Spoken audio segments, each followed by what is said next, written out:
Viva Voz, com Vera Magalhães.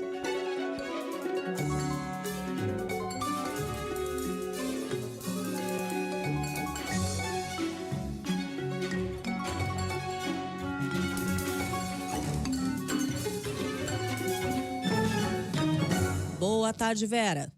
Oi, Cássia. Boa tarde para você, para os ouvintes, para quem nos acompanha por imagens. Vera, eu tô aqui com os olhares divididos. Olho para você numa tela e em outra tela tô acompanhando aqui a programação da Globo News, que traz imagens ao vivo da posse do presidente dos Estados Unidos, Donald Trump. Daqui a pouco ele deve fazer o discurso. E aí, Vera, hoje é um dia que a gente tem a atenção dividida também aqui no Brasil com dois eventos importantes, bem diferentes, mas os dois igualmente importantes. Nos Estados Unidos, a posse do Trump, e aqui no Brasil, essa reunião ministerial que já está rolando há algumas horas, Vera?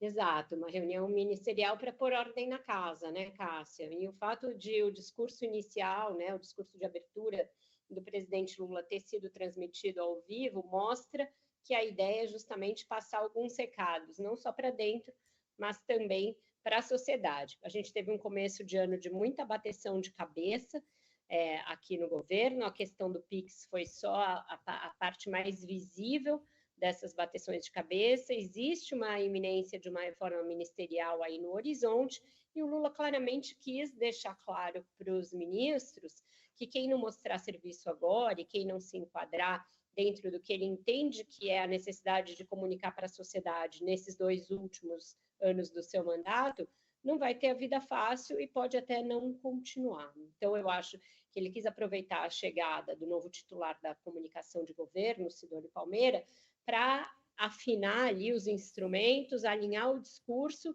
e padronizar alguns procedimentos. Por exemplo, nessa fala que foi transmitida, ele falou da portaria ali do PIX e o ruído que isso causou, e padronizou que de agora em diante portarias com ali um potencial sensível e que possam causar danos para a imagem do governo terão de ser previamente submetidas à Casa Civil. Com isso, ele empoderou o ministro Rui Costa e deu algo como um puxão de orelha público no ministro da Fazenda, Fernando Haddad, porque a instrução normativa que causou o problema foi soltada pela Receita Federal, que é subordinada ao Ministério da Fazenda. Existe uma briga já de bastidores que a gente conhece entre Haddad e Rui Costa pelos rumos do governo, pela linha de condução do governo, e com a chegada do Sidônio, que também é baiano, isso causou ali uma possibilidade, um temor entre analistas, entre pessoas que integram o próprio governo, de que houvesse um desequilíbrio nessa balança, com o Sidônio pendendo para o lado do Rui e, portanto, estressando mais a relação com o ministro da Fazenda. Isso pareceu que pode acontecer nos primeiros episódios em que eles tiveram um embate. Sidônio sempre advogando por procedimentos diferentes daqueles que o Haddad defendia.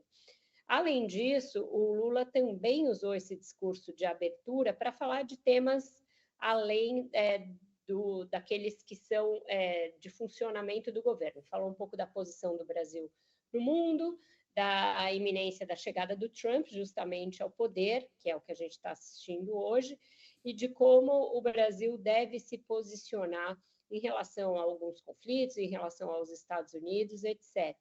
O fato é que nem para dentro e nem para fora as coisas estão correndo exatamente como o presidente desejava. Ele teve esses desgastes aqui, e na imagem internacional do seu governo e na pessoal dele, aquela ideia de que ele seria o cara e que o Brasil estaria de volta, não se confirmou totalmente. O Brasil teve desgastes no caso da Venezuela, teve desgastes no caso das 2 guerras principais que estavam em curso nos últimos anos, e ele falou, olha, eu quero me dar bem com todo mundo, quero me dar bem com a Rússia, quero me dar bem com os Estados Unidos, quero me dar bem com a China. A gente sabe que isso nem sempre vai ser possível. Em relação à volta do Trump, claramente ele vai procurar manter esse discurso de que o Brasil está na vanguarda da defesa da democracia contra aqueles que advogam. Ele usou até o termo nazismo, autoritarismo, ou o que quer que seja. Mas a gente também tem que lembrar que isso nem sempre é verdade, que tem algumas ditaduras com as quais o Brasil é mais condescendente do que com outras. Então, também no cenário externo, um momento aí de observação para o governo brasileiro, principalmente porque a tendência é que a chegada do Trump realmente estresse um pouco as relações.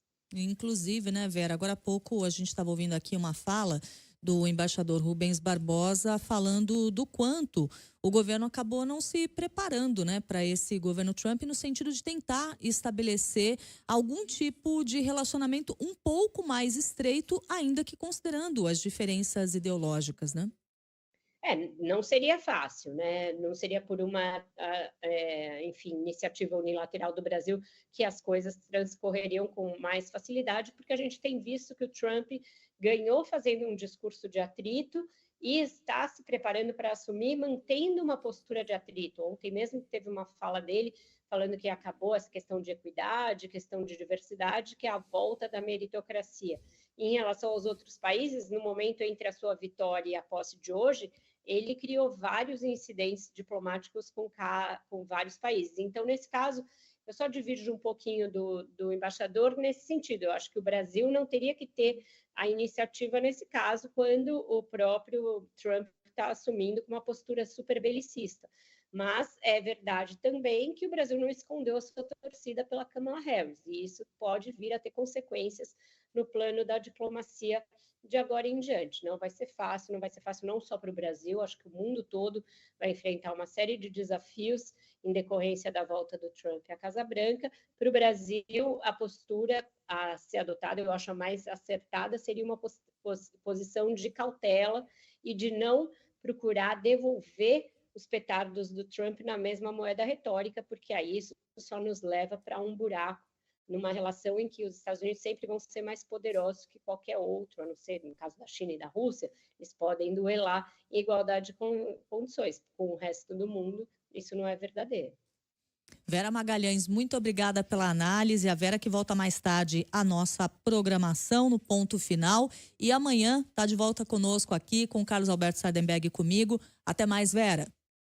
Provavelmente menos descabelada do que hoje. Até lá, A vida real, Vera Magalhães. Até mais tarde. Foi bem isso. Beijo, tchau. Beijo, até mais.